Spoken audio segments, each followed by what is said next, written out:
semester, I thought of availing it. And yes, design thinking is something very, very interesting. I do not know much about it, and I'm looking forward to have more insight on design thinking through you. I'll do my best, Vandana. Thank you. Thanks for Thank you. sharing. Thank you.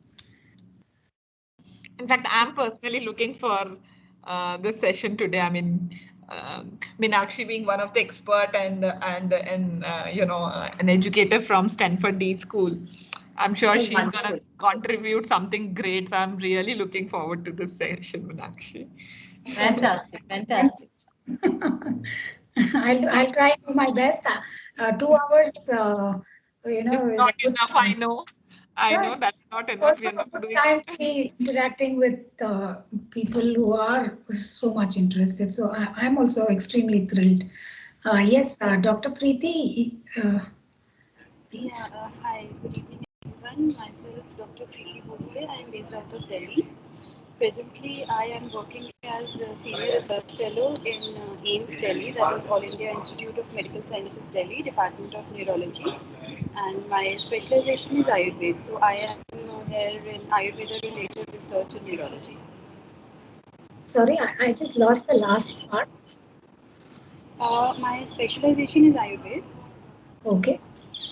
And I am doing my research in Ayurveda neurology in AIIMS Delhi. Nice. Wonderful, wonderful. And right now, Delhi, I don't know, from outside, it looks like Delhi is screaming. How is it for you? Yes, ma'am. The situation is very tensed out here, and we are also managing COVID cases with Ayurveda, and we are getting good results with that also. That's nice. That's good to know. Wishing you the best, Dr. Preeti. Anyone else?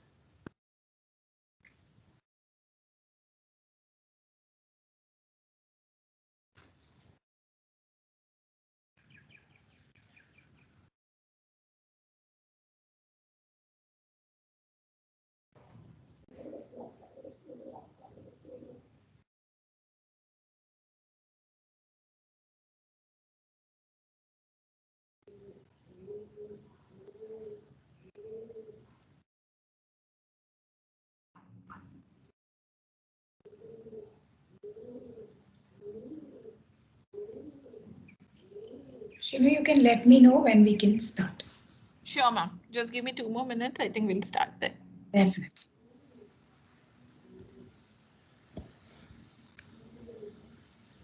So maybe in the meanwhile, I just do a small introduction about myself.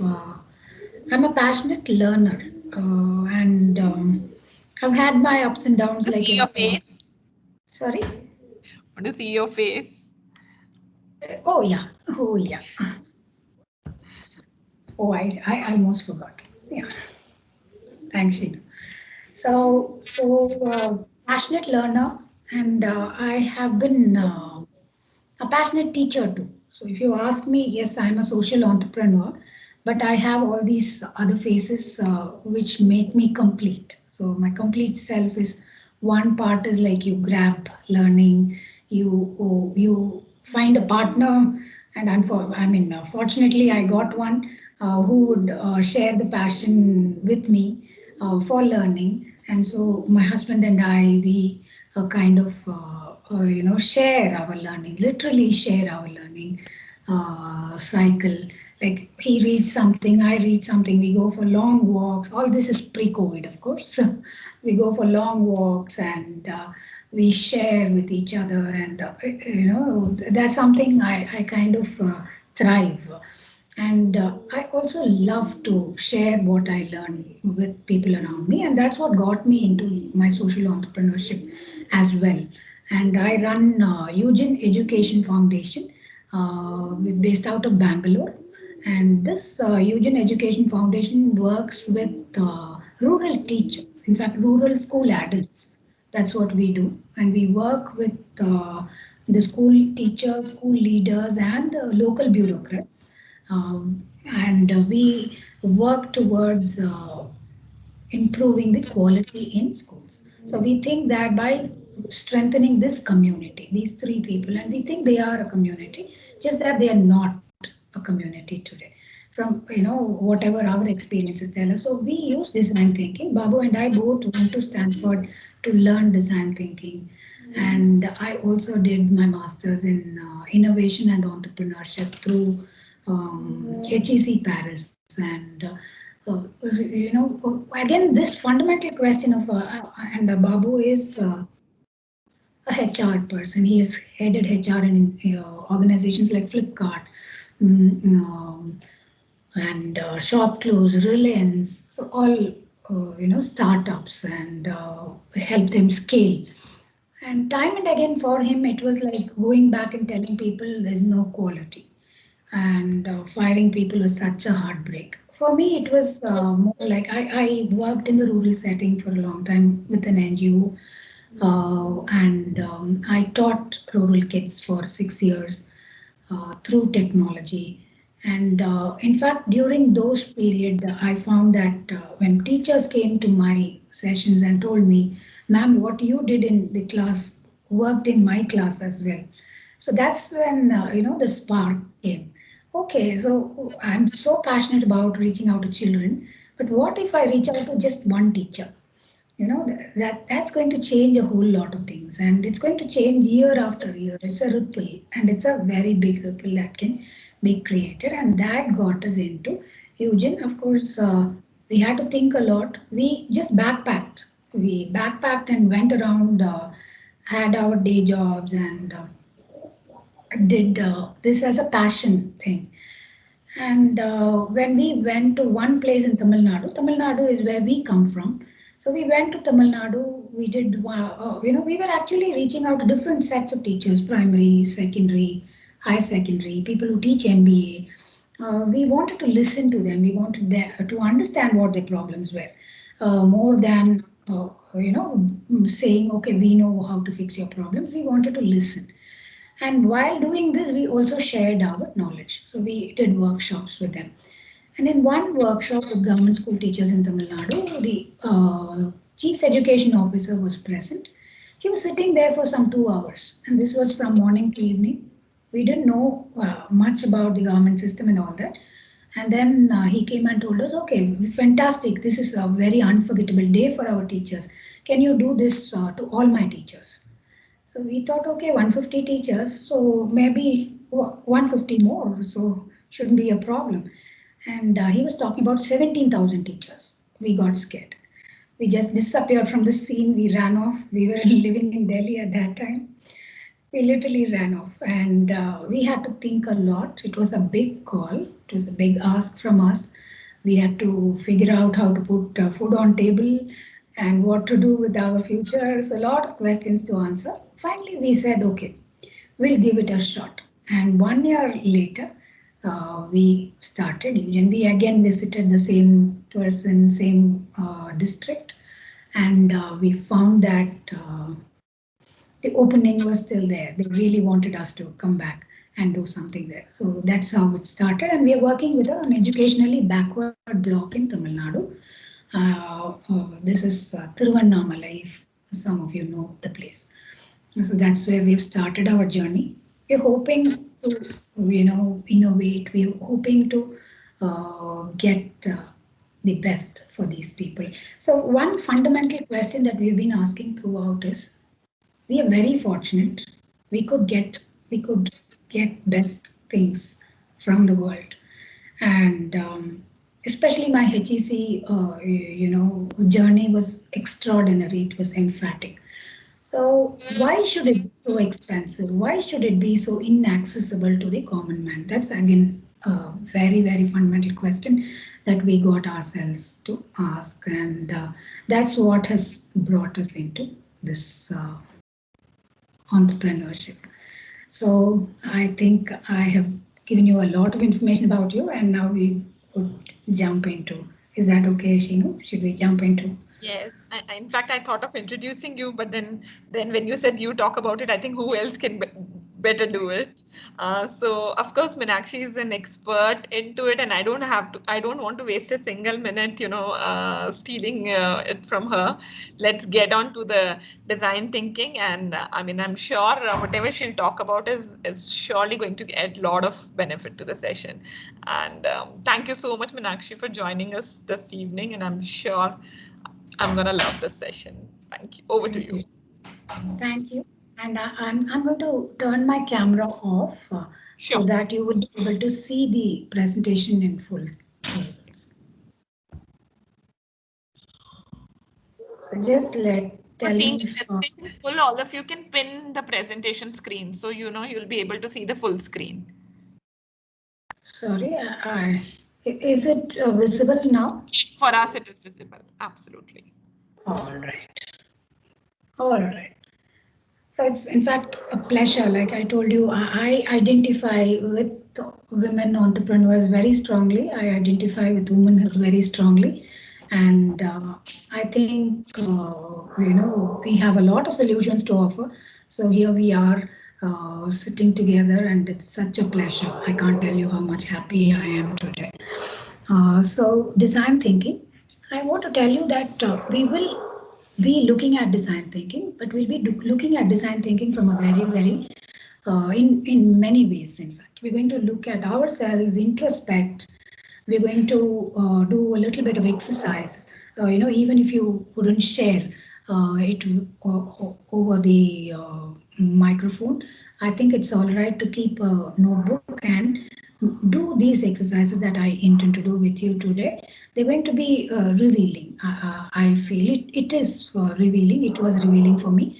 And I think we are going to do design thinking with a little bit of concept, and but also do a lot more work around entrepreneurship in general. So I would like to start with Ikigai. Ikigai is, many of you might have read the book. Ikigai is, Japanese concept for life's purpose. And I think in the ideation stage, Ikigai is a perfect tool to hold on to and look at. So in fact, forget all these writings on this page and focus on this one now. Okay, this one, what you love. Ikigai is about what you love, what the world needs, what you can be paid for, and what you are good at. In fact, what you love, what you're good at, what the world needs, and what you can be paid for. Only if we can find this part, okay? Because if we have these two, we might end up with passion, but still it's not enough. These two gives us mission, but that's not enough. These two gives us vocation, but that's not enough. For entrepreneurship, it's all four together. And I was told that you are at the ideation stage, and this is the best picture to hold on to. You want to take a screenshot, it's available. It's just there on the internet. Don't worry. Do it, because this is going to make you think about your business idea. Your business idea should be somewhere here, and only then your business ideas, has the potential to be successful. So today we are going to look at what makes our ideas successful, okay, by unlocking the customer puzzle. Yes, customer is a puzzle, and we would like to unlock it. So it's not just, like I told you, it's not just design thinking that we want to cling on to today. We're going to look at entrepreneurship and design thinking in terms of entrepreneurship. Because we are entrepreneurs, we should know why we use design thinking and why and how we can make use of that stuff in a very sensible way, right? What differentiates entrepreneurs from other business professionals? So entrepreneurs are, we work in a highly uncertain environment. Uncertainty today, everybody knows. We live in uncertainty. We all, everybody, entrepreneur or not, student or not, doctors or not, patients or not, everywhere there is uncertainty. But entrepreneurship, the very definition of entrepreneurship is about uncertainty, and they have very, very little resources to hold on to, and they also have, they do not have the luxury of data. So what happens is when you start out as an entrepreneur, you don't have clarity on your own idea. You don't know who your customers are. So that makes it a big puzzle. So who am I reaching out to? We didn't know. When we started out, we didn't know. So all we had was intuition and creativity. All we could do was just to go out there and try.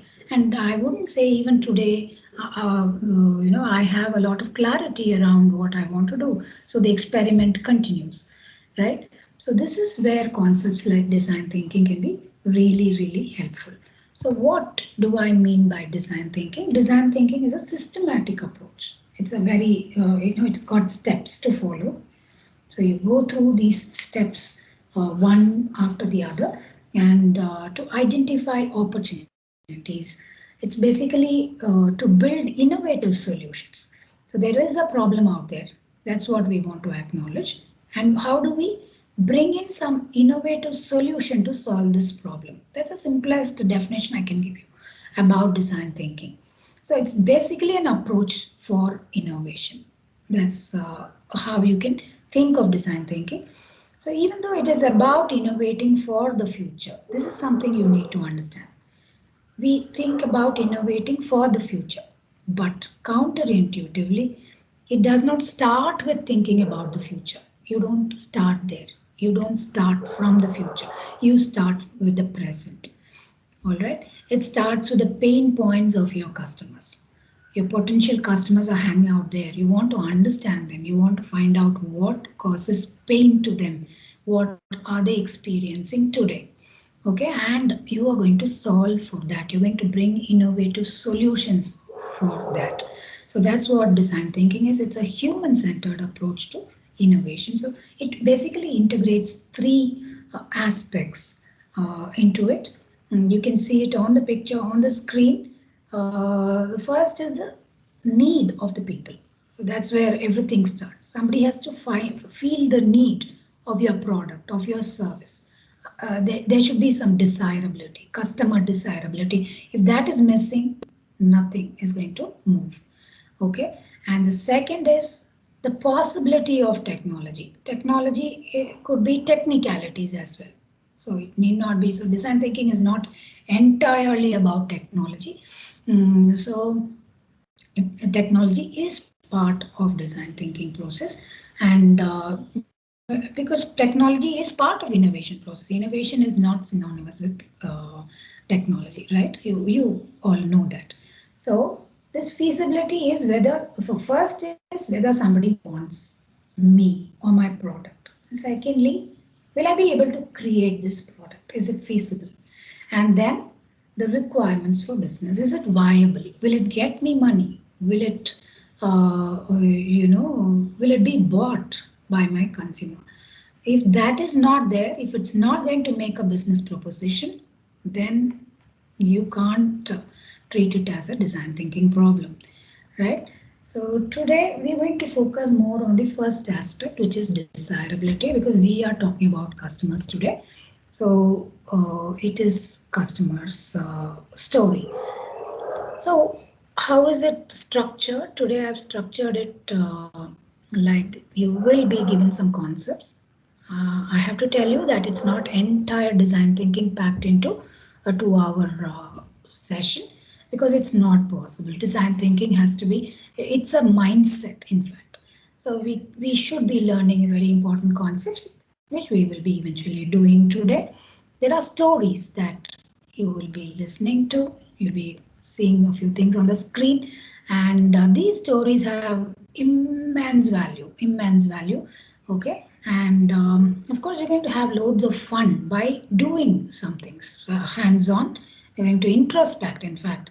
We're going to find out about ourselves. And finally, of course, I would love interactions, because I kind of believe that you engage with something to learn something better.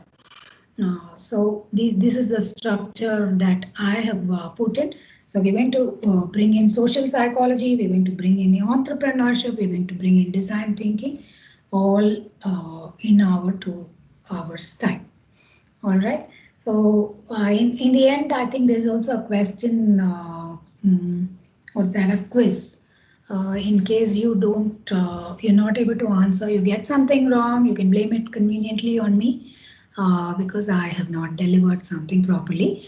But in the process, I would like you to focus more, because attention is what is very much required for learning, and also engage with the material, engage with me, engage with your colleagues. That would make the learning even better. So are we ready? Here we go. We start with a story, the Segway story. This is a very interesting story. I don't know how many of you know the Segway. So any of you know about the Segway?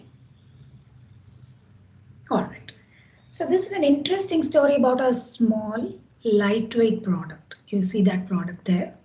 That was conceived as a safe, fuel-efficient vehicle that would prevent pollution and help individuals navigate congested cities. You can understand, if you living in a congested city, people from Delhi, people from Bangalore will definitely know the value of such a product. So the founder of this engineering marvel, he thought that it would replace cars. And did the creator's judgment turn out to be true? You will get to know that at the end of the story. So he is the creator, Dean Kamen. This man, okay, whom the venture capitalists lovingly called Batman, has more than 440 patents. And this tech whiz started his invention journey at 16.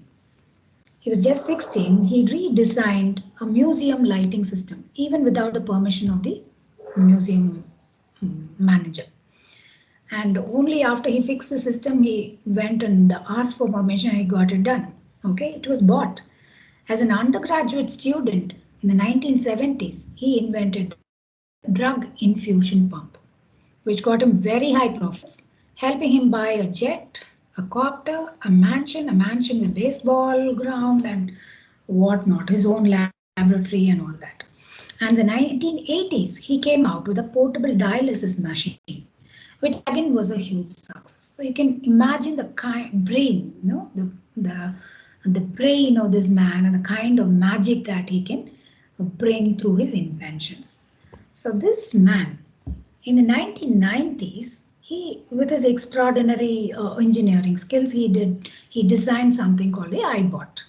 iBot is a self-balanced wheelchair that could climb stairs and get around obstacles, which is not possible with a normal wheelchair. So this iBot idea also got him thinking further. So he soon realized that the technology he used for iBot had broader applications, and he brought in a team of extraordinary professionals, engineers, to create the Segway. So that's a Segway you see on your screen. It's a two-wheeled self-balancing motorized scooter that could be used by the general public. For Kamen, Segway was a logical step forward, of course. iBot was, such a marvel innovation, and from there, obviously, you tend to think forward, right? Your brain keeps at it, and Segway was a very natural step. So he thought it would be to the car what the car was to a horse or a buggy. So naturally he said it will replace cars because the cities are very congested, people are going to love it.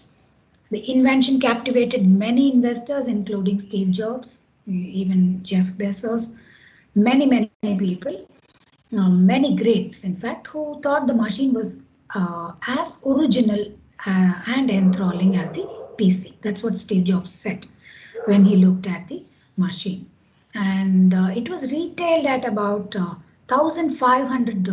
$1,500 is 1 lakh, around 1 lakh, right?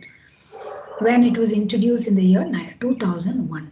So right from 70s, he's been doing excellently well, exceedingly well, and then he invents the Segway. So despite being a masterpiece invention and all this backing that he had, Segway failed miserably as a business idea. So you please think about the three things: the desirability, feasibility, and viability. That design thinking is hinged onto. And as you listen to the story, you will know why. You know why such marvels can fail. So the basically, when you as an entrepreneur, the best way to get better at judging whether our ideas can make it is only way, in fact, is to gather feedback. So you just open that door. Okay, put many ideas out there and see which ones take off with your target audience. Basically, listen to the world out there. That's what you as an entrepreneur can do to judge your own ideas, because your idea is in your mind. It's like the tune you hum. The tune you hum, or the tune you try to beat on a table, okay, is in your mind, but other people around you will hardly recognize that tune. So if you want other people to, or want to understand whether other people have understood it, you have to ask them, right? So that's a very, very natural thing for an entrepreneur. Go out, get feedback. Unfortunately, Cayman didn't open that door to this kind of feedback. He was more concerned that someone would steal his concept. So he maintained secrecy rules. Many of his own employees were not allowed inside the floor. So team actually sat there and generated so many ideas during the development process, but they did not have the critical inputs from customers. The device went through, in fact, three to four iterations before a potential customer could ever see it. But not everyone thought, even in the exclusive club like Steve Jobs or Jeff Bezos club, not everyone thought that Segway would make a business breakthrough. Randy Komisar, an entrepreneur and a senior counsel at Apple, thought the product was not for ordinary consumers and wouldn't replace a car, but would be a substitute for walking or riding a cycle. So people who ride the bike would probably opt for it, but he never thought that this will replace a car, just like he came and thought. He viewed it as a costly product with a limited value. Despite the initial wow, he also had that initial wow. When he experienced riding the Segway for the first time, it was a wow experience, it was a wow feeling. But he could go beyond that, and he could think about why this would not succeed. He thought it's very pricey. There are a few others who clearly saw the cost value trade-off. So there's a clear cost value trade-off here. The cost is too high for the value it's delivering. These had one fundamental question. These people who were not, who did not think that it would be a breakthrough, they had one fundamental question: why will the consumer buy this? Why should somebody buy this? And oblivious to all this, Cayman and his team went into an enthusiastic sales mode. Cayman even tried to manufacture and market Segway himself. So they faced legal barriers. Sadly, legal barriers in the UK, because UK's law didn't allow motorized vehicles on the pavement, and you can't drive a Segway on the road. So that was a very big setback. They didn't think about it. They didn't think about, like businessmen, about the environment, about the legal structures, about the political structures. They just were drawn into the marvel of their own creation. So that was a major blow. Then was George Senior Bush's accident. So there was a lot of media coverage around George Senior Bush. Bush Senior falling off while using a Segway, and that also came as a very big negative for Segway. And finally, Jimmy Heselden, he was the one who said, "Okay, I will buy the rights to market Segway." So he became the owner of the company that marketed Segway, and he met with a tragic accident. He died. when he rode his Segway off on a cliff. And these things came as a huge blow to the product. So we now come back to the main question. What fundamental assumption, some assumptions that Cayman and his team made went wrong. What were those assumptions? Do you have an idea about what they could be? So, which leads to the question, how accurate are you in perceiving reality? So I'm talking about assumptions. I think this question is extremely important for entrepreneurs. Because now we saw that Cayman, who was such a brainy person, such an enterprising person, who could conceive, such brilliant ideas, had this perceiving reality problem, right? Perception issue. So this is a very, very critical thing for entrepreneurs. We have to understand what we see is okay, and are we seeing the reality? We need to ask ourselves this very fundamental question. So how accurate is our perception of reality? Cayman did not see his reality, right? He did not, his reality, we'll put it like this, his reality did not coincide with his market reality. What his customers or to-be customers or potential customers thought about the product and what Cayman thought about the product was entirely different. So the realities were like disjoint sets. So this is not just a philosophical question here. There's a lot of practical implications, especially for people like us, entrepreneurs. So we deal with uncertainty all the time. Like I said, that's something we have to keep in our mind. We don't have data. We work with intuitions and instincts. So perception becomes extremely important for people like that. So this is a very critical question. So how can we go wrong in perceiving things? Can we go wrong? Are we going wrong somewhere? Do we even realize that we are going wrong? So this is a very fundamental question. So let's look at. I have a few exercises for you to do. They're going to be really, really quick. Okay. Either you choose to talk, unmute, and talk to me about it, or you would like to make a note of it. Anything is okay. I'm not going to push you for the talking. Okay. So just tell me if you see something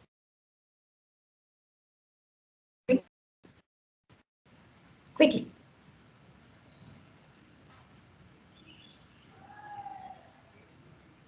All right, I can't give you a lot of time.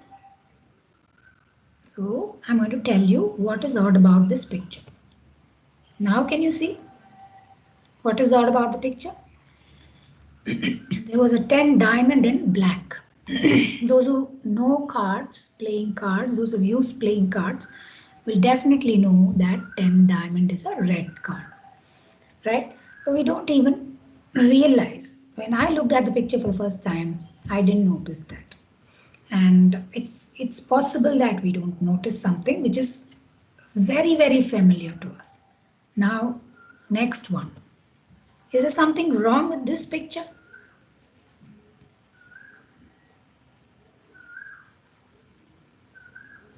Yeah, I see spelling of McDonald's. The spelling of McDonald's is wrong. Precisely. That was very well spotted. Thank you. And what about this picture?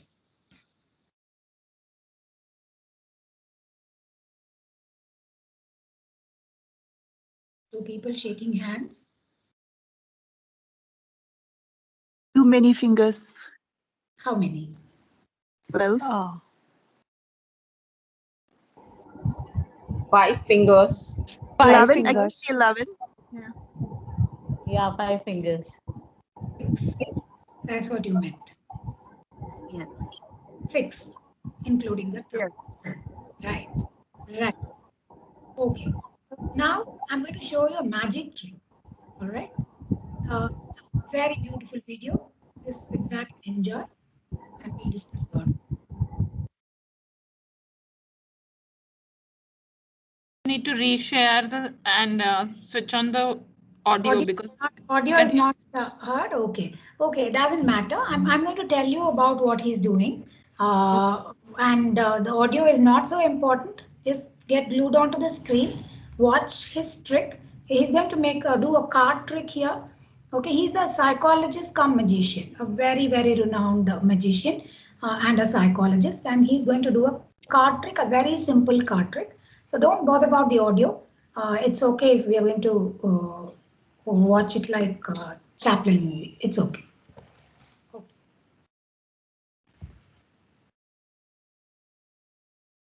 So Sarah is been asked to pick a card, the deck.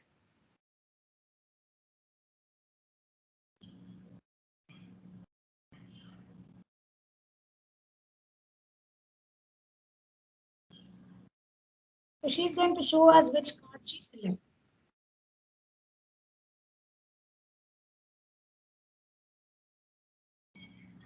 That card now it's up.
All right. So I'm sure it's a little irritating without the audio, but I'm sure you got the point. So how many of you could spot these changes the first time you saw it? Anybody?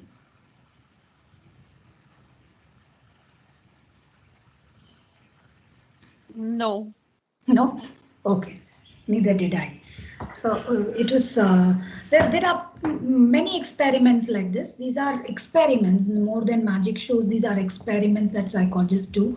There's one famous experiment where a gorilla walks in and you are asked to focus on the number of passes the white team makes. There's a team with white t-shirts and there's the team with black t-shirts, and you get all these on YouTube as well. So these experiments in fact tell us very clearly something about our perceptions. So our perceptions are influenced by many things. They are influenced by our past baggages. They're influenced by our expectations, what we would want to happen. In fact, confirmation bias is something that's very common. We kind of even watching TV and reading news has been so polarized today. It's polarized only because we are comfortable with that polarity. We are okay. Our perceptions are totally limited, and with the internet coming in and social media coming in, this has been accentuated. So, it depends on your motivation, it depends on where you pay your attention. So we are looking at the cards and the background is changed and the tablecloth is changed. The man changes his t-shirt. We don't seem to realize a black to green change, which is a striking change, right? So we don't seem to realize that because we don't pay attention to it. So from Cayman's story, also this is clear. In fact, William Blake, he famously noted that we see not what we look at, but what we are. So this is so true because our perceptions are shaped by all these factors, and these perceptions are with us all the time, whether you don the entrepreneur hat or you put on your some other hat. It doesn't matter. You put on your mom hat or you put on your sister hat, doesn't matter. The perceptions and the distortions keep happening to us, right? And as an entrepreneur, you can't afford to make mistakes because your perceptions went wrong. So there's so much about yourself. So that's why we say leaders, entrepreneurs have to understand themselves. At least we have to understand our blind spots. I know I will make mistakes in these places. That's something we need to understand. Cayman didn't question that. Dean Kamen and his team never questioned their perceptions of reality. And that was a serious problem. They did not go and talk to somebody. When you question it, what happens is you go talk to people, right? You go ask them for feedback. You open that window, you open that door. And this is, if this is not happening, then it becomes a huge problem. It comes back to you, hits you hard after all that effort and energy that you put in there. So it calls for a deeper understanding of ourselves, and it's not just enough if you observe a customer. It's not just enough if you think, okay, pollution needs to be solved, or people in congested cities need a better means of transport. It's not enough. That is also perception. That is also reality, but that reality is colored. It comes with a shade, and that shade is your own shade. You have put in that shade there. You have to go and understand whether that shade is the shade, is the universal shade for everybody. So it doesn't, it is not enough. Why did Steve Jobs, in fact, approve of this idea, and he was so enthused by Cayman's product? Was that reality alone enough? Was Steve Jobs, a successful business entrepreneur, a successful businessman's view about what people would be using? Is that enough? Will your investors' views be sufficient for you to take, or your friends and family views be sufficient to take your product onto the market? This is a very critical question for you to ask. Unless you talk to people who are going to use it, your user, your customer, I think the reality still will be distorted reality. It's all psychologically constructed, and it's not the actual reality out there. Like you have your psychological constructed reality, your consumer has a psychologically constructed reality, and that reality is going to be a hindrance for you. It's going to block your way. So it's so important to check our assumptions about these things. So how do we do it? Come to the next story, the InView story. InView is again a very, very interesting enterprise. It's a very beautiful concept that somebody got into this world. Before this InView story, can we take a poll question? Even if you're not going to take it as a poll, it's all right. But let's try and answer this question. Have you ever asked yourself this question? What if I found myself, building something just nobody wanted? Just think about it. Usually, entrepreneurs are stuck with making progress. We all want to make progress. Business people are stuck with progress. That's why COVID is such a big tension, because it comes in the way of progress. Okay, so we want to make sure our work proceeds as per plan. We want to make sure our work is of highest quality. We want to do it within the projected cost. We want to do all these things within the projected time. So these are very, very, very important. I don't disagree at all. But there are finer nuances to these things. Okay, whether you want to meet the budget, you want to do it in a regular stipulated time, all these have to be understood at a finer level.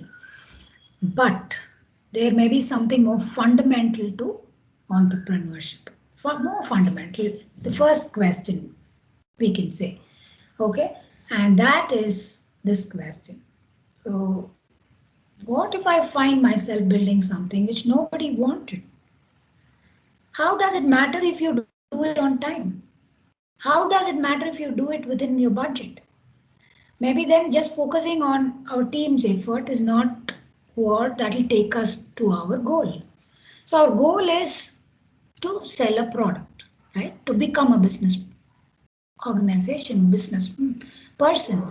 So if that is our goal, then the pathway is not about meeting deadlines. The pathway is not about having meetings. The pathway is not about productivity. The pathway is more fundamental. The pathway is to build. Each step in your pathway is to build something somebody wants out there. So what we generally say as entrepreneurs, and this is across the globe, this is what happens. So when you don't do it, when you focus more on the present and what you have on hand, meeting deadlines and meeting the budget lines, so when you journey around like that for quite some time and then you fail, because 9 out of 10 enterprises fail, right? Entrepreneurs fail. So what they generally say is, after all, I learned something here. But unfortunately, learning is the oldest excuse we could come up with. In fact, for all the failures of execution, this is a failure of execution. We can't get, in fact, people get very creative about this narrative. They say it in a very, very interesting way that that story itself fetches them something else later. I'm not saying failure is bad. I can never say that. I fail. And I make excuses. So I really know what I'm talking about here. Right? So when I make my story, even now when I narrated my story, I missed out all many difficult parts. But made the story sound like it was nice, right? I should admit. So we all know that. We all know how to make that narrative. But the fundamental goal of entrepreneurship is not to meet deadlines. It's not to keep yourself within budget lines. It is to build an org under extreme uncertainty. Okay, so we have to go out there and seek the truth. That's what we got to do. We must learn what our customers really want, not what they say they want, because they have a perception problem. They might not know what they want actually. So somewhere it is the task of this entrepreneur, or it's a part of the starting part of the entrepreneurial journey, to go and seek that important, most fundamental truth. What does this customer want? What do my customers ask for? What will solve their pain points? So this is the most fundamental thing to think about for entrepreneurs like us. So we cannot say, I have an idea and I'm going to create a product out of this idea and put it out there and people are going to buy it. Then we have a problem with perception. We have a problem with perceiving reality, because our reality and our customers' reality are going to be, if they are going to be very different, then it's a sure shot to failure. So it's for us to monitor ourselves. What do? We have to monitor ourselves through the pathway. We have to ask ourselves this question, not just at the beginning or not just at the end, but ask ourselves repeatedly, because only that will lead to a growing and sustainable business. So we'll try to understand this through another story, IMVU story. This is an interesting story of an org called IMVU, IMVU. And I don't know if most of you, some of you would have read it or heard about IMVU or even used some of their products. So this story, in fact, is an important case study in Harvard Business School.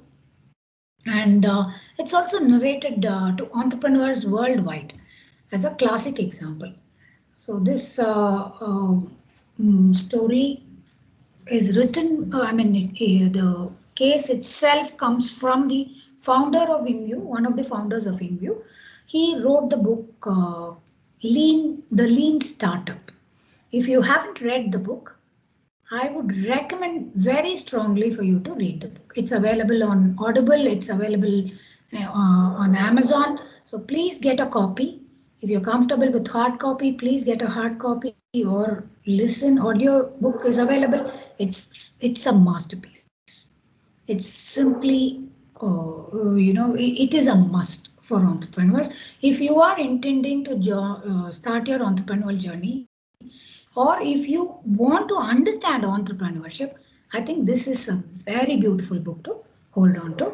So Lean Startup, in this book, Eric Rice narrates the story of how he came to embrace the idea of validated learning. So that story talks about IMVU's journey, and IMVU is an online, what do you call that, metaverse social networking site. So like Universe, they've created an online metaverse, or something that, completely imaginary world. And it was founded in 2004. IMVU entered the instant messaging market. And in 2004, this market had millions of customers, okay, already. So the market was not new. IMVU did not create the market. It had large companies like Microsoft and Yahoo. These big wigs were loss leaders. Okay, so they did not bother about revenues. You know, these big companies, especially when they start up with an idea, they kind of go, it's okay for them to go as a loss leader, like Uber.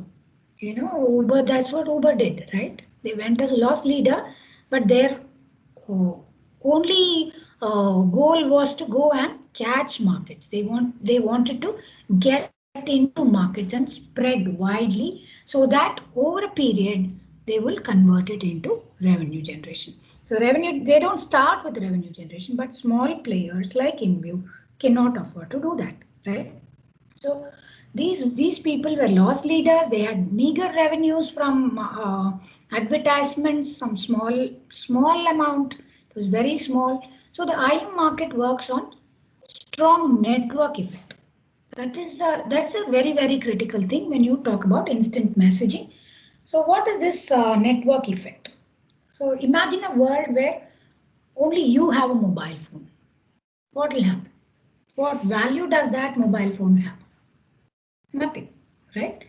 So the value of a network is proportional to the square of the number of participants. That's the kind of value it generates. So 4 people are there and 16 is the value that this network generates. So it is exponential in nature. So that's what is called network effects. And IM market is also based on network effect. We can understand that because one person cannot message to himself or herself. So we need a group of people and the value multiplies, right? It kind of becomes exponential. So this was the market IMVU ventured into with top 3 incumbents, top 3 big players already having a market share of 80% and not charging their customers. So where is the chance for you to come in? The barrier to entry is so high. So we call this barrier to entry. So small players cannot just like that come in. This happens with the cola industry. Barrier to entry is very high, right? Even big industries like petroleum industry, where the upfront investment is high, or when the intelligence input is very protected, well protected. These are some of the barriers to increase for new players. In such industries, it's so difficult for you to enter. Whereas if you take, online, what is that? E-commerce. E-commerce, the barrier to entry is very less. So any player would come. So you could see that in India, right? And across the world. You could see that how many companies were rushing into the market, and then market also, then the competition becomes very, very high. Of course, the customer benefits and we all benefited. So that's another story.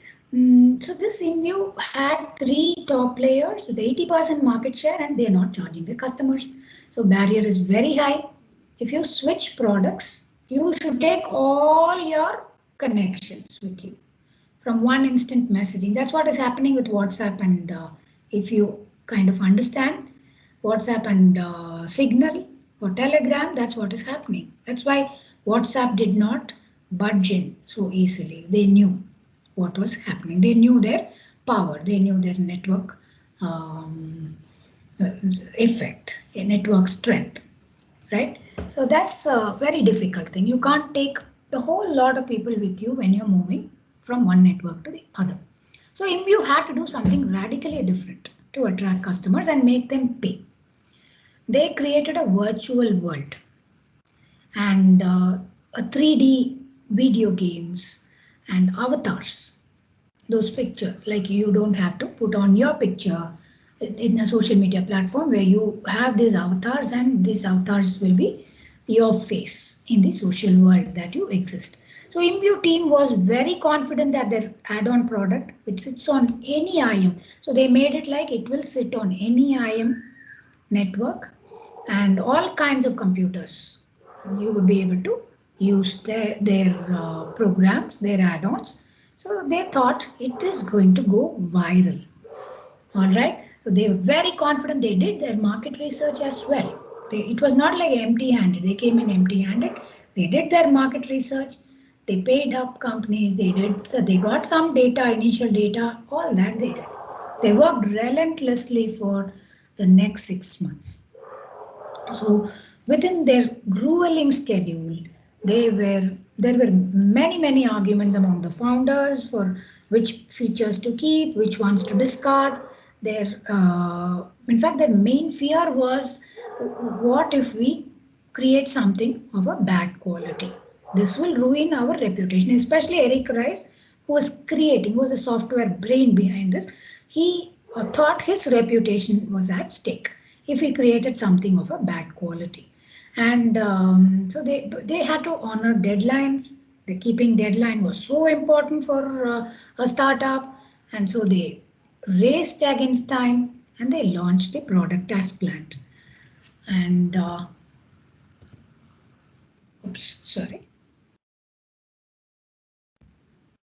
on the launch day, what did happen?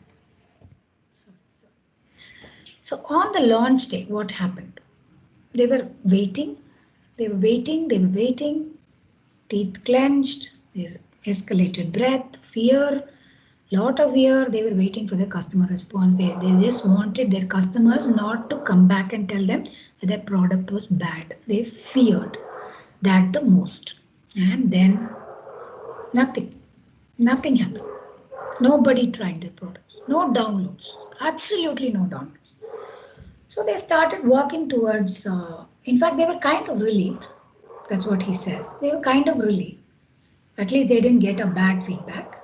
But then this was again very heartbreaking because nobody even paid attention to the product. So they thought they would go out, bring customers into their offices, make them sit and use the product and watch them about how they are using and learn something from them. So they got people bringing in these customers, at least got some downloads. So people started downloading the products inside the office space, and they treated each customer like a brand new report card. Now I'm learning, and what am I getting? Have I passed? Have I failed? What is it? So that's what was happening, and they started to learn something. They realized that their entire market research was flawed.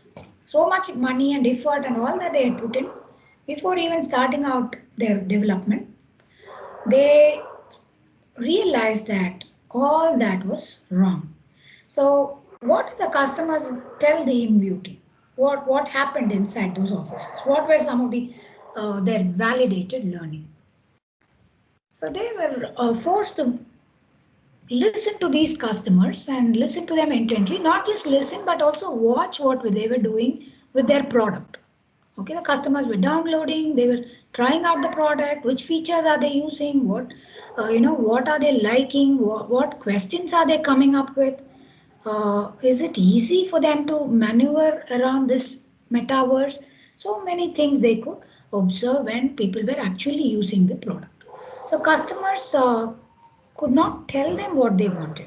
They didn't have an idea. Of course, they can't have an idea because they don't know anything about 3D avatars, right? They don't know anything about metaverse. This is a completely damn new thing. So what's happening here, and how will they reveal? They reveal through their actions and inactions. If they don't touch upon a particular feature, that inaction told stories, that inaction gave loads of lesson. There will be some background noise, there's a prayer call. Okay, so these people, through their inactions and actions, when they did something, they liked something, they did that more often. And through the inactions and actions of their customers or the lead users, these people at InView were able to understand something. They were able to grasp, oh my God, we didn't even know we didn't think about these things. So what happened was, the most interesting thing that happened was, who they thought to be their mainstream consumer, mainstream customer, those people were not enthused by the product. They were not happy. They did not even want to download it. It was so difficult to get them to do things. Whereas teenagers were ready. They came forward, they showed more interest, which means what? The target segment, who I thought to be my customer, was fundamentally wrong.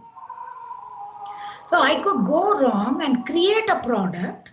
I could launch a product without even knowing who my true customer is. That's the reality. That's what InView Story is telling us. So these teenagers were excited about customizing the avatars. Avatars became a super hit with them. So they said, okay, cool. But they didn't want to download it. Okay, they liked playing with it in the virtual world. They liked experimenting with how they looked in the virtual world. But when it was time for them to download the product, they all backed out. They were not willing to use something their friends didn't know of. So it was like you call one person and you ask that person to download. Why will she download your product? If she doesn't know whether her friends would like it, her friends would approve of it. She was not prepared to introduce something uncool to her friends. So for the fear of losing her own image in her social circles. So it's a very, very critical thing for a teenager, right? For everybody, but for a teenager, it's a lot. So the InView team started seeing a pattern in their customer responses.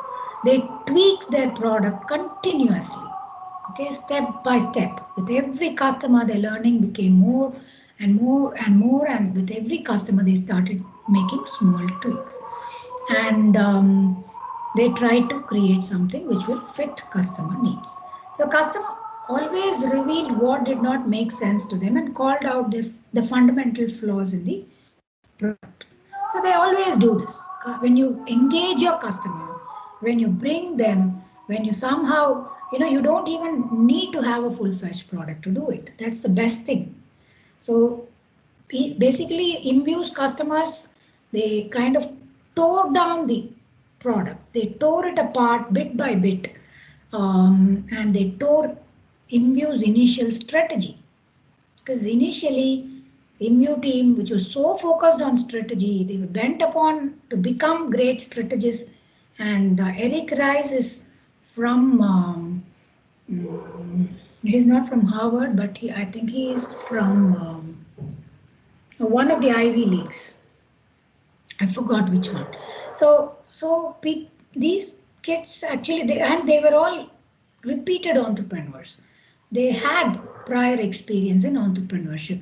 With all that and with all the precautions of market research and all that, InView's fundamental strategy, initial strategy was torn apart by its customers, leaving every assumption challenged. So That is what got them to learn.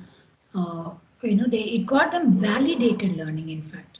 So, is it possible that IMView team could have discovered how flawed their assumptions were without building anything? You not need.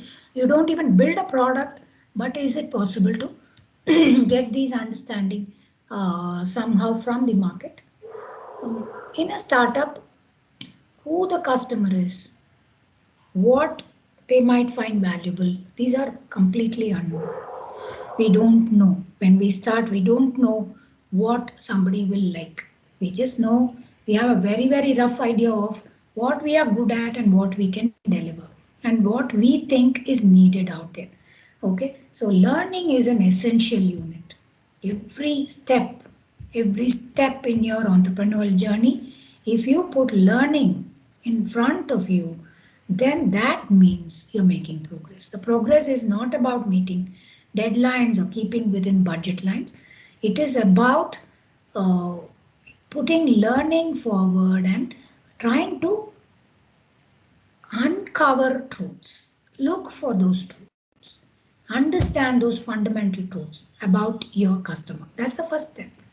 So this learning we're talking about, it can't happen while you're wasting valuable resources. And these resources are very scarce for a startup. Often you spend money, whatever you have accumulated, you try to spend, or it's from your family and friends, or it's from a very, very close circle with which the money and the time and the resources that you have initially is very, very scarce and very valuable. So it has to happen in quick cycles then. You cannot waste time. You cannot wait till you've built a complete product of very high quality and you put that product out there, and then the customer gives you feedback and then you say, wow, I got a lot of learning from this. That may not be the right way to do things. So journeying with our customers. So we talk about customer journey, but customer keeps journeying, right? They keep moving. They are in the process of, they are mobile. So it's up to us to go and plug ourselves in that mobility cycle, in that journey, to find out what would delight them, what wouldn't, what they really don't care about. Because often we make mistakes in predicting what our customers really want. So if Henry Ford, in fact, and we have to understand that customers don't understand what they want as well. So it's not enough that we go speak to them, we interview them, we kind of ask them what your problems are and how would you like us to solve your problems. Then you will know exactly what you want to do. No, that's not true. Because if Ford had asked his customers what they wanted, they would have said a faster horse, right? So innovative ideas, they come from entrepreneurs. Yes, Ford created that innovation of assembly line. Ford said, okay, I'm going to create a very different way of manufacturing that would speed up the process so that the cars become much cheaper than what they are today. And then he made it possible. But even for that, he should have been right about whether everybody wanted a car. That's very critical question. If Ford was not right about that. I don't know if Ford went and asked around if everybody wanted to drive a car. It sounds unlikely to me. There's no record of it. But if Ford was wrong, even the beautiful assembly line process is a mind-blowing process that he came up with. It would not have been successful. It would not have been successful, and it would have been one of the failures in history. So it is up to your customer. Okay, they don't even know what they want, but they are the ones who you should rally behind. So this comes from the customers. All our ideas and our ideas might come from us, but the validation comes from the customer. The customer only can tell you whether the product is solving their problems, their pain points, whether it is making their lives better. So we call this innovation, in fact, value innovation. If you read Blue Ocean Strategy, it's such a fascinating book. They talk about value innovation. And simply innovation is not a big thing. Creating something of value, bringing innovations with value is what is going to solve problems of the world. So we'll come to some concepts of design thinking. We are almost at the end of the session. Okay, I will open it out once I finish, but I want to come back to the design thinking process. I'm going to give you a brief introduction about design thinking. So design, what is this design thinking? What is this concept? We were talking about customers, understanding customers, not wasting resources, being quick in learning, and making the journey itself a learning journey, and creating something which is valuable for our customer. So only if something solves for a customer's pain point, only if something improves a customer's life, will it be termed as innovation. So it's not just any idea that gets the creative tag. So that is where design thinking, lean startup, all these things, these processes come in, and they score very, very high. Okay, and when understanding these processes, it's not just something out there that you need to understand. It's not just a concept that you need to internalize. It is much, much more. It's a mindset. It's a shift in mindset that we need to practice, and it comes with practice. You know why? Because when we have so many neurocircuits in our brain, okay, we are used to doing certain things in certain ways. And if we are going to switch to a different type of thinking, so we predominantly are analytical thinkers. We've been trained to do analytical thinking. In fact, if you ask me, I'm a very logic person. I hold on to logic. I can't watch movies which lack logic. I get so restless about it. I can't watch Rajinikanth coming and or whoever that is coming and catching a bullet. It just irks me. It gives me so much of discomfort. But there is also different types of thinking that I need to understand. Okay, so I'm a very analytical person, analytical thinker. I hold on to logic. I was a software engineer, so it kind of fits in, right? Logic seems to be everything, but no, there are other types of thinking. There's something called abductive thinking. There's something called intuitive thinking that we must embrace, because analytical thinking works when you have data, when you have hard data, when you have a whole lot of data. Whereas for startups, we don't have that data. And even if we try to seek such data, hard data, we might be wrong, just like the InViews case. So design thinking, like the name suggests, borrows a lot from design and designers, and it also brings in thinking. And these two coming together, because designers think very, very differently. If you say, for example, if you ask a engineer to go, and understand from a customer point of view what a car should look like, then they in fact did this thing. Okay, did this experiment, and these engineers went out there and they were talking about the actual feasibility of the product. So the feasibility side comes from science. It comes from engineering. It comes from rational thinking. But there is also, if you ask a business person to do it, they will probably talk in terms of budget, they will talk in terms of projections, they will talk in terms of metrics. And these things are, the viability side of design thinking. So whether the product is viable, will it sell, how many people will buy it, what will be the break-even point, when will we break even? So all these questions have to be thought about. And we also have to think about design, because design is only thinking about customer desirability. So design is about the customer. The design side of design thinking is about the customer. So we have three phases of design thinking. So it's a combination, like I said, it's a combination of intuitive thinking and analytical thinking. And the emphasis is more on intuition. Intuition is weighed more in design thinking. So they let you to be intuitive. They let you to be making your own hypothesis and guesses. That's what we do in design thinking. So when we look at a customer, we make our guesses. Okay, we say, okay, this customer has these problems. This customer's problem will be solved using these techniques. That's what we start with.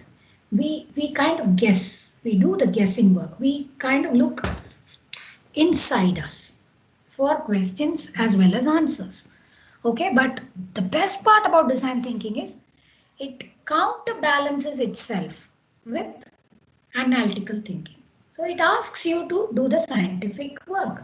It asks you to go out there and talk to your clients, watch them engage with your product, okay, or watch them engage with some other product for which you want to solve for. So when they are working with something else and they're finding it very hard, they might not be able to tell you also. For example, there was a shopping cart exercise done by IDEO. And when IDEO people went inside malls, they watched people about what they were actually doing with the shopping cart. And then they came up with a very beautiful design that solved a lot of problems for these people.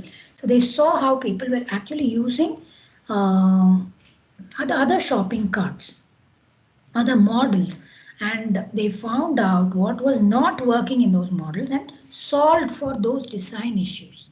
So design thinking is about you intuitively guessing, making guesses, making hypotheses, going out there and trying out, okay? Like any scientific process, you go and test your hypothesis and you come back and you create something, you ideate about it, ideate about solving the, so this is what these three phases are about. So first is the inspiration phase. The inspiration phase, I'll tell you step by step now. The inspiration phase means you're going on to the field, you interview several types of users or stakeholders, you observe them, you live their experience.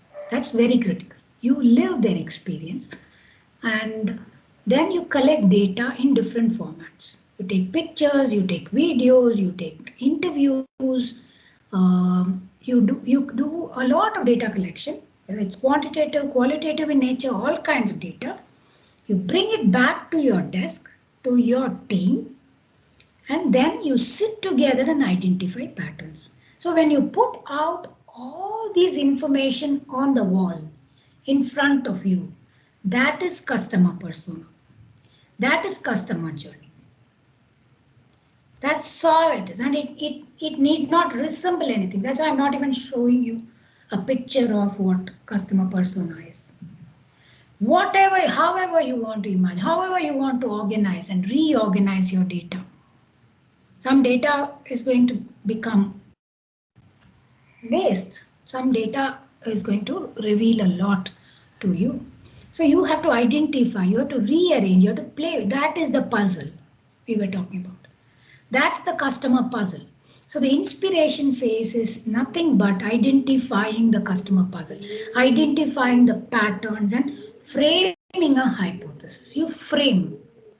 Okay, from all this, okay, I watched them, I lived with them, I spoke to them, I know this is what they want, I know this is the set of pain points they have. All right, I'm going to solve for this. This is my hypothesis. That's called framing. That's what you do in the inspiration phase. You get inspired by your customer. You just get inspired. You start from the customer. Do you see a difference now from the stories that we listened to, how Dean Kamen, the brightest mind, the whiz, tech whiz, could not get inspired by his customer. And because he could not get inspired by his customer, rather he got inspired by his own ideas, how his business idea became a terrible failure. So you get inspired, you lay that in front of you in whatever fashion you want, however you want. You know your customer from the start of the day to the end of the day, or start of using the product to end of using. That's the journey we are talking about. That's the journey. If it's a mobile phone or if it's an app, then from the downloading point to either shredding it or to be keeping it and using it very often, to that point, what are the steps taken by this customer at every level? That's the journey. That's the journey we are talking about.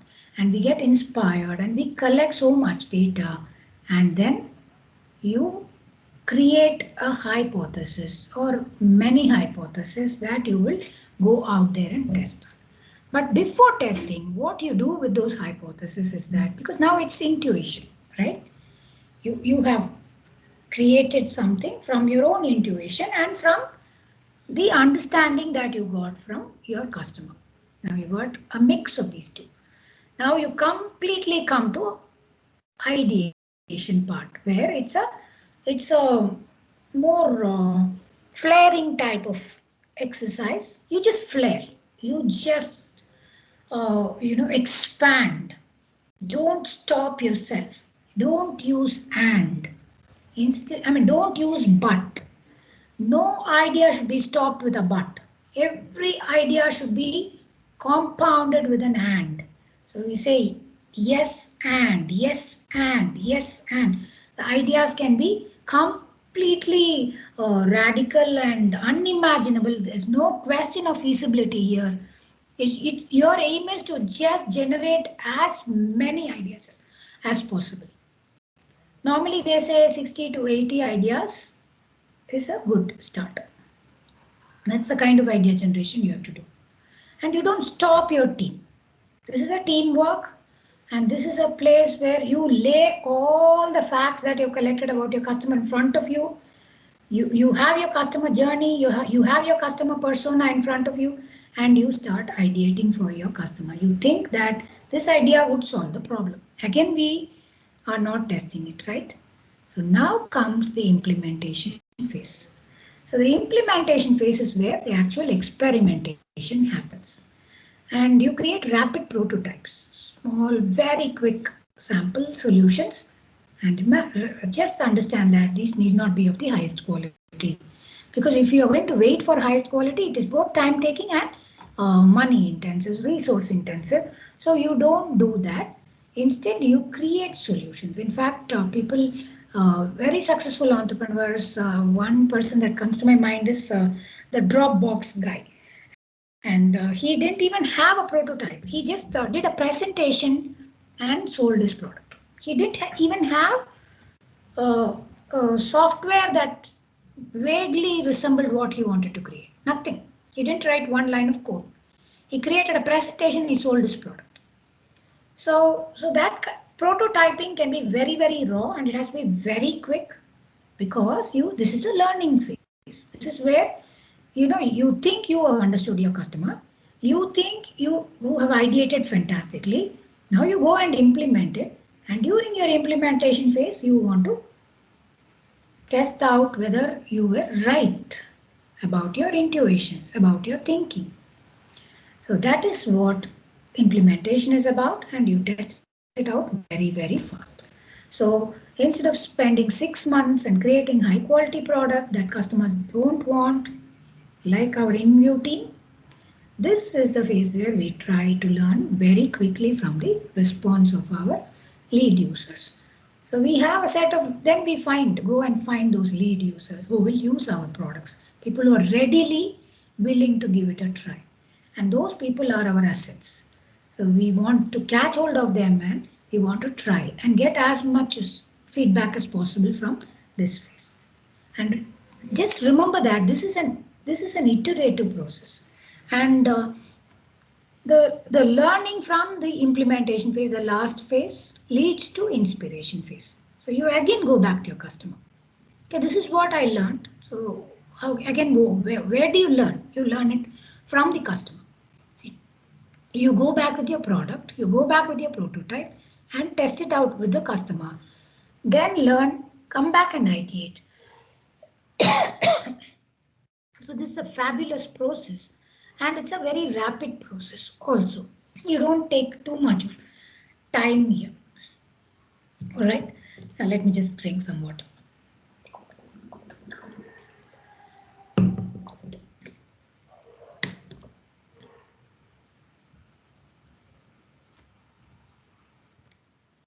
So if you look at it, the inspiration and implementation phases are more concrete. You work with reality.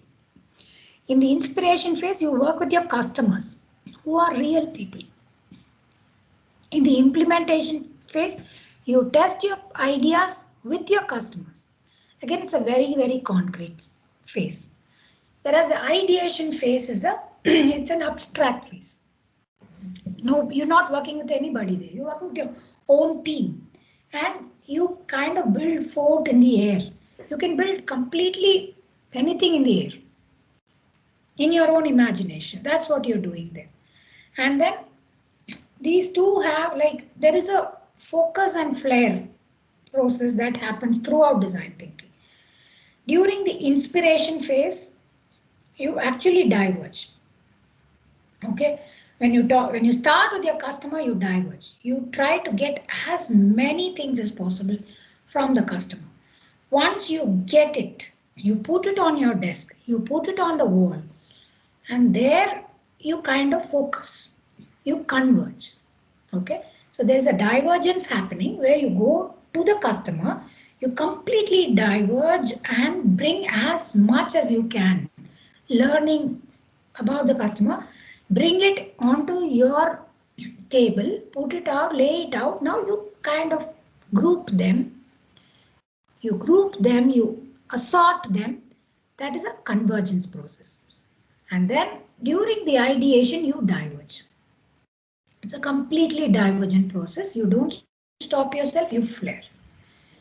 And during the implementation, you again converge. Okay, from the different 80 different ideas, 100 different ideas, you pick the best. You try to combine a few ideas together to create your product and see whether this product is working. And in order to see that if it's working, you make a sample. You don't make the original product. You don't spend your resources. You make a sample out of it. It could be a working prototype or it could be a concept prototype. Like I said, the Dropbox guy who did just a presentation to his audience before he sold his first, he got his first investment. So if you see, you have convergence, divergence, you have this type of thinking that's happening. So in design thinking, it's not just intuitive thinking, it's not just analytical thinking, but it's also divergent, and there are different thinking styles involved in design thinking.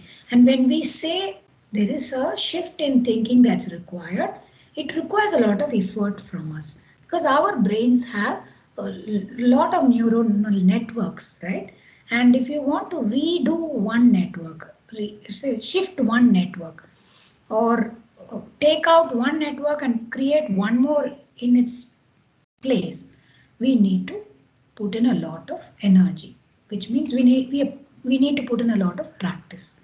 Only through practice will we be able to, only through practice and repetition will we be able to create those neuronal networks, which means we have to develop it as a mindset. That's why I said at the beginning, design thinking is not just a bunch of concepts that you can internalize and then shift quickly into. Now, it takes a lot of time. If you ask me, my personal experience tells me that design thinking takes a lot of time to sink in, and it has this focus flare. So it's in fact called the double diamond process. There is a divergent thinking, convergent thinking, divergent thinking, convergent thinking. It looks like a double diamond and it's called a double diamond process. Okay, so this is about design thinking that I want to bring to you today. This is, you should understand that it's more like an introduction into a world. And this world has a lot more. And that maybe the whole concept is only this much. Okay, there's nothing much about it. But to develop it in you, to develop this kind of a thinking in you, to be divergent, to be convergent in your thinking, that is different.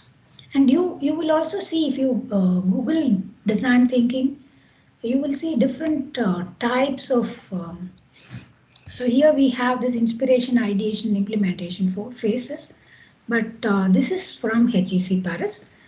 There are other schools of thought which have different phases of design thinking, but essentially they are the same. So I have done design thinking at a deeper level from two different schools. One is Harvard and Stanford, and the other one is HEC.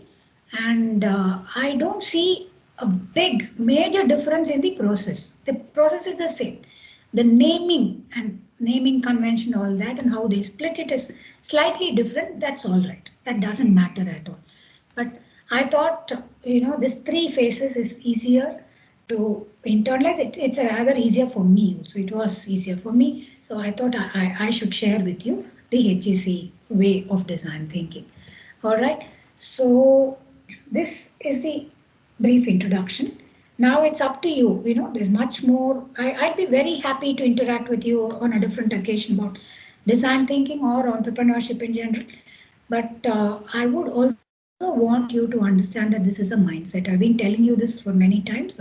Repeatedly telling you this, and I think it's worth telling you this. It's a mindset, which means it has to be developed. First, we have to observe ourselves. Are we analytical thinkers? Are we intuitive thinkers? What kind of thinker I am? What kind of thinking am I bringing? And then understand in each situation, how can I bring the other type of thinking? If I am an analytical thinker, how will I bring in intuitive thinking? If I'm an intuitive thinker, how will I bring in analytical thinking? So these are the things we need to ask ourselves. So design thinking is a very unique thing. It's not just a scientific process. It's a lot of art. It's about how you interact with your customer. And how you interact with your customer is a lot of art, right? So it's not just hard data. And for startups, we don't have hard data and we don't have that luxury. So we rely a lot on techniques like design thinking, and it's worth the journey, honestly. So we may not be right about our customers, and we may not even know what they want. So we kind of go behind validated learning. That's what design thinking can give you. It can give you validated learning, and validated learning is sorry. Validated. No, okay.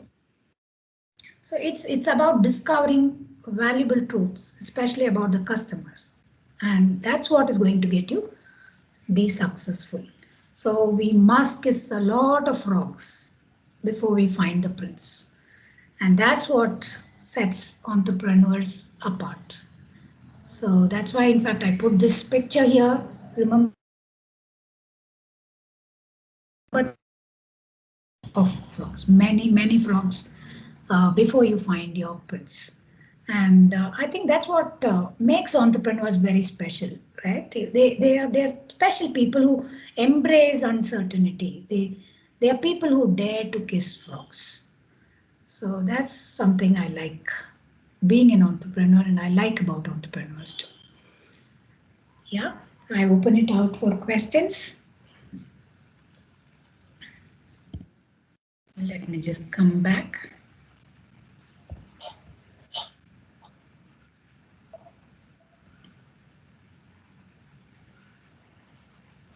How do I stop sharing? You see, I cross, yeah. there's the leave button, yeah. So please go ahead with your questions. If you have questions, you can type it out. You can ask me. Or comments, feedback, anything.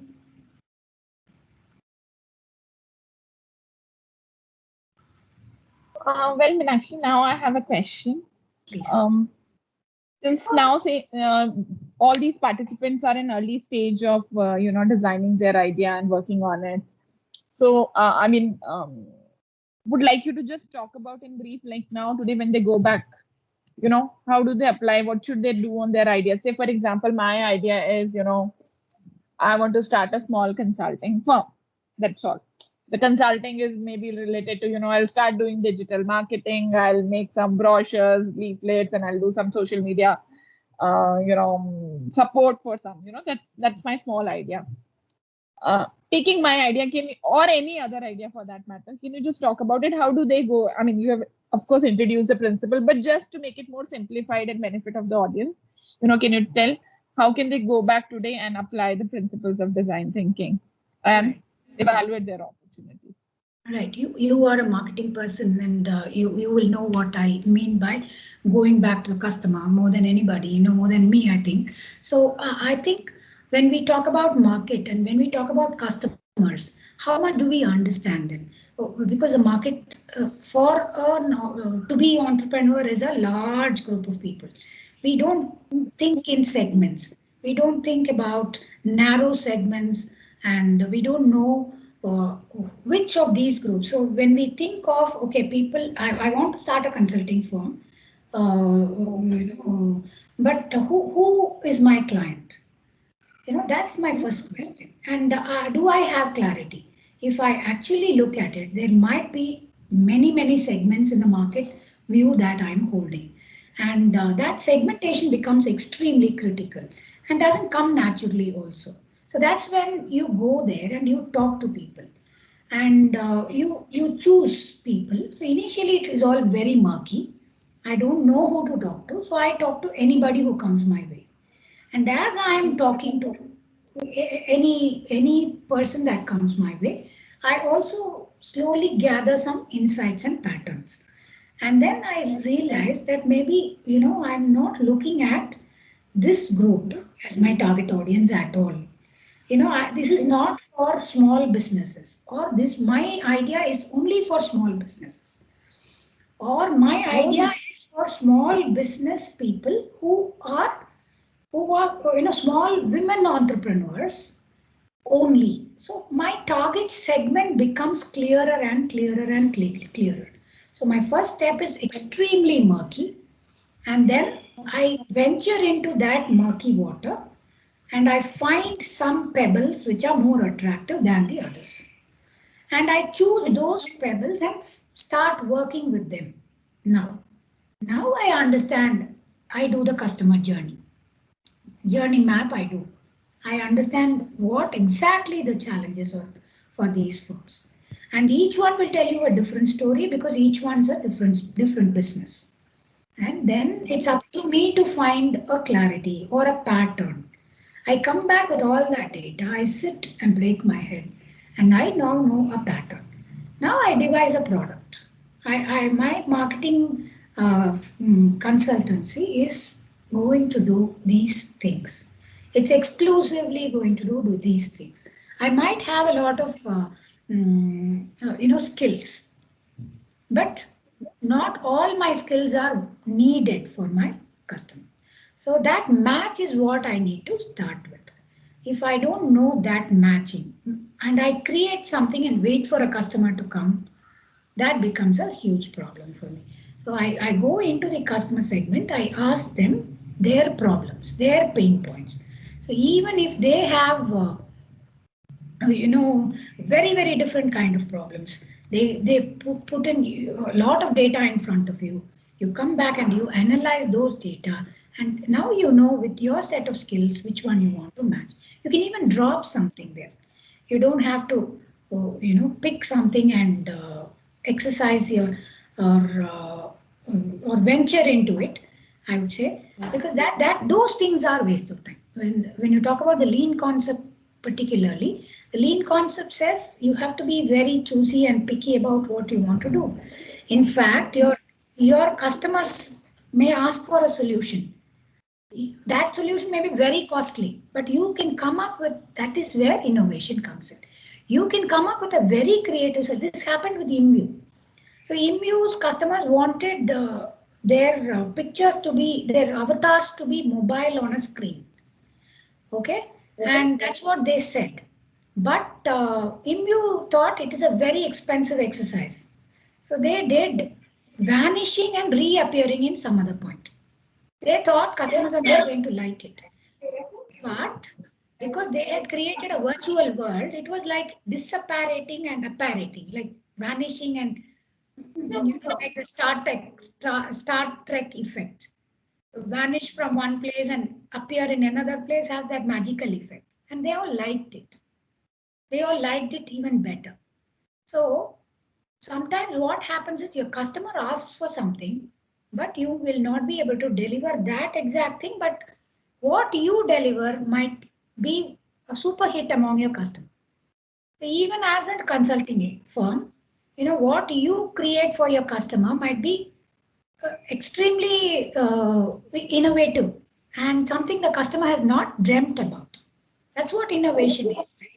But that innovation comes from understanding the customer pain point and not simply because you have ideas and skills. That is where design thinking comes into picture. So when you go to your customer. Initially, if you don't know who your customer is, it's okay. You talk to different types of customers to find out who you want to choose your customers as. And from there, you start the journey with them, learn more about them. And when you do that, then that intuition plays. Okay, this is not for me. This type of businesses are for me. Then you kind of narrow down your segment, and it's given you will know best market. You start with one segment. That's the best advice top marketing people give entrepreneurs, right? You start with one segment. Don't overspread yourself. Yeah. I think that's the biggest challenge. Everybody thinks that, under one roof, they can do anything. So like say, I was recently doing a course on healthcare entrepreneurship, and all the students were talking about, everybody wants to start an online pharmacy. Everybody wants to do a telemedicine. Everybody wants to do a, ambulance, everything they want to do. So everybody thinks that, when they're starting, these are all the problems in the world and we have solution for everything.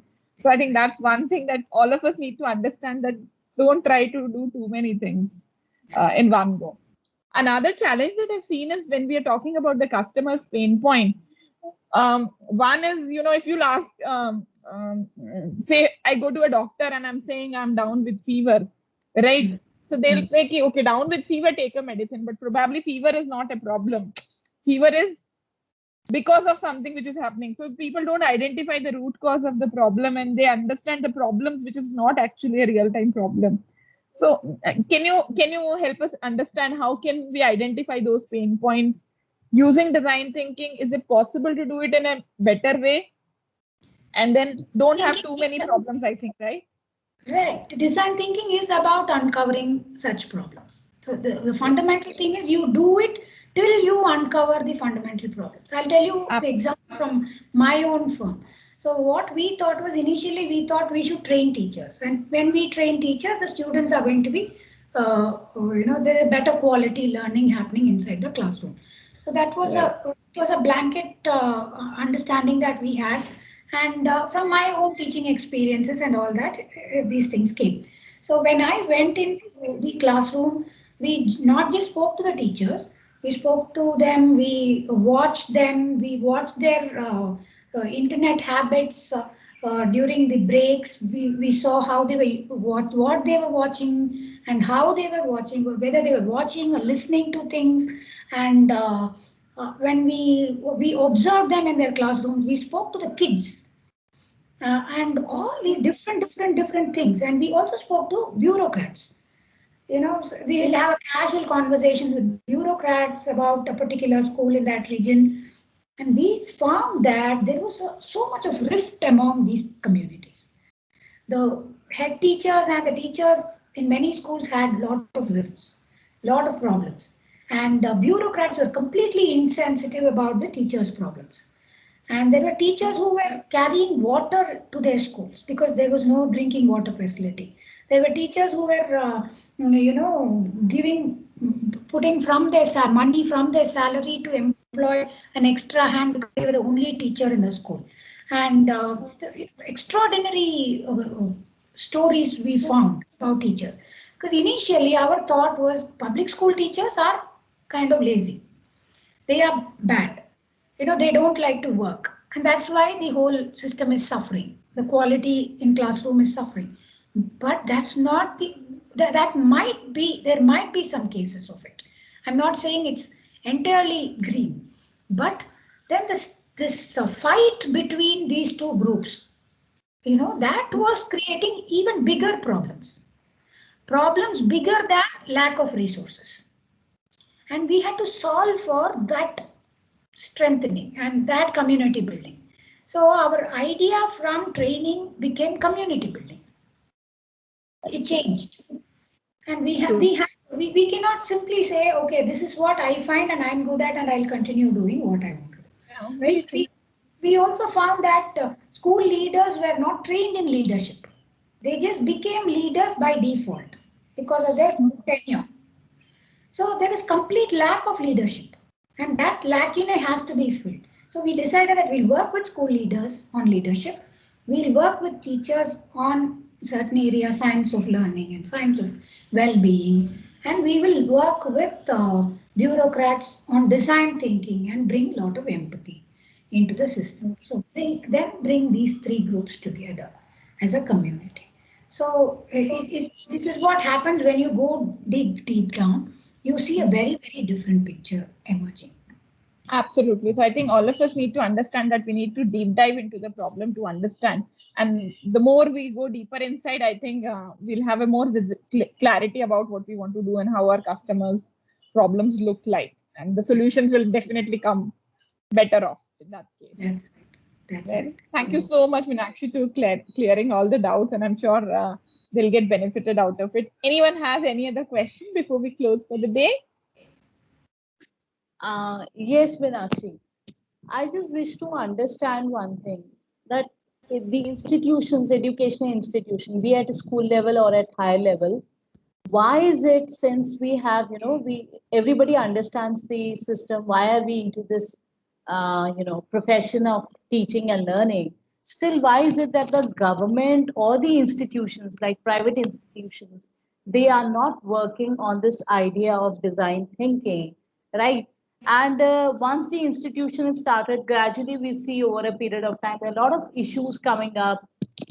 The institution is not doing well. All the stakeholders are not happy. So why is it? What is the reason? So I think predominantly it's inertia. Personally, I feel, Vandana, it's about inertia. It's very difficult to break cycles. And at a mass level, it's very difficult. So that we just do what we do. And it's so difficult, let me tell you, to introduce a thing like attendance app. Teachers they're so stressed about this in Tamil Nadu. Right. And they curse because they don't have, and it should be a systemic change. So they don't have towers in their schools. And because teachers don't go to schools, government has made it mandatory for teachers to go into schools and mark attendance in an app. And if it is not coming to the office by noon, then they are pressurized. They've been called repeatedly and asked to mark attendance. But these teachers say it's kind of rotating. My screen is like, they all say in Tamil, they say, suttardu. That's what they tell us. So they get frustrated about it. Some teachers even come and tell us that my BP goes up. When I go to a death ceremony, I think of attendance. When I go to some wedding, I think of my attendance. So it's haunting. It's so devastating. So the point is, there is a lot of inertia, okay? And particularly in education, I see that there is a lack of resources, lack of money. And that lack might come from, I really don't know. Today, I won't be able to say that, we have to pump in a lot of money into education. Given the health condition of our country, I cannot say that. But just before this pandemic, I was saying very strongly that can governments do something about it? But it looks like there's not enough will, not enough resources only. So we ideally have to allocate 6% of GDP, which is not happening. So you can talk to Sheenu and she'll tell you more about this. Running an education institution today is such a difficult thing. Absolutely. That's go down and down. It's not easy at all. But that's a very important question. It's not just about the larger frameworks. It's a smaller individual. The inertia could play a big role. Right. It's a Thank difficult you. process. Yeah, Thank you. most welcome. Well, thank you so much, Meenakshi, for sparing your time and sharing with us the fundamentals of design thinking. This was really, really helpful. I mean, I'm sure I love the framework, and I think I can go back to the drawing board and think about applying it in a way. I'm sure all the participants have also got benefited out of it. Thank you so much for sparing all your time, and please take care of yourselves. You too, all of you. Stay safe and take care. Thanks. Thank you so much. And thank you, everyone. Please fill up the quiz for the day. And now we have next session on Monday. So Monday, 10th of May, we'll meet again, same time. All right. Thanks, Sheenu. Thank All you. right. I'll